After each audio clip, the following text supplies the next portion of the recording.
12వ అధ్యాయం. దుర్దినములు రాకముందే ఇప్పుడు వీటి యందు నాకు సంతోషము లేదని నీవు చెప్పు. సంవత్సరములు రాకముందే, తేజస్సునకును సూర్యచంద్ర నక్షత్రములకును చీకటి కమ్మకముందే, వాన వెలిసిన తరువాత మేఘములు మరల రాకముందే, నీ బాల్యదినములందే నీ సృష్టికర్తను స్మరణకు తెచ్చుకొనుము. ఆ దినమున ఇంటి కావలివారు వణకుదురు, బలిష్ఠులు వంగుదురు, విసరువారు కొద్దిమంది అగుట చేత పని చాలించుకొందురు, కిటికీలలో గుండా చూచువారు కానలేకయుందురు, తిరుగటి రాళ్ల ధ్వని తగ్గిపోవును, వీధి తలుపులు మూయబడును, పెట్టె యొక్క కూతకు ఒకడు లేచును, సంగీతమును చేయు స్త్రీలు, నాదము చేయు వారందరూ నిశ్శబ్దముగా ఉంచబడుదురు, ఎత్తు చోటులకు భయపడుదురు, మార్గముల యందు భయంకరమైనవి కనబడును, బాదము వృక్షము పువ్వులు పూయును, మిడత బరువుగా ఉండును, బుడ్డ బుడుసర కాయ పగులును, ఏలయనగా ఒకడు తన నిత్యమైన ఉనికి పట్టునకు పోవుచున్నాడు, వాని నిమిత్తము ప్రలాపించు వారు వీధులలో తిరుగుదురు, వెండి త్రాడు విడిపోవును, బంగారు గిన్నె పగిలిపోవును, దార యొద్ద కుండ పగిలిపోవును, బావి యొద్ద చక్రము పడిపోవును, మన్నైనది వెనుకటి వలనే మరల భూమికి చేరును,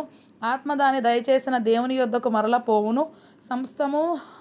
సమస్తము వ్యర్థమని ప్రసంగి చెప్పుచున్నాడు. సమస్తము వ్యర్థము. ప్రసంగి జ్ఞాని అయి ఉండెను, అతడు జనులకు జ్ఞానము బోధించెను, అతడు ఆలోచించి సంగతులు పరిశీలించి అనేక సామెతలను అనుక్రమపరచెను. ప్రసంగి ఇంపైన మాటలు చెప్పుటకు పూనుకొనెను, సత్యమును గూర్చిన మాటలు యథార్థ భావముతో రాయుటకు పూనుకొనెను.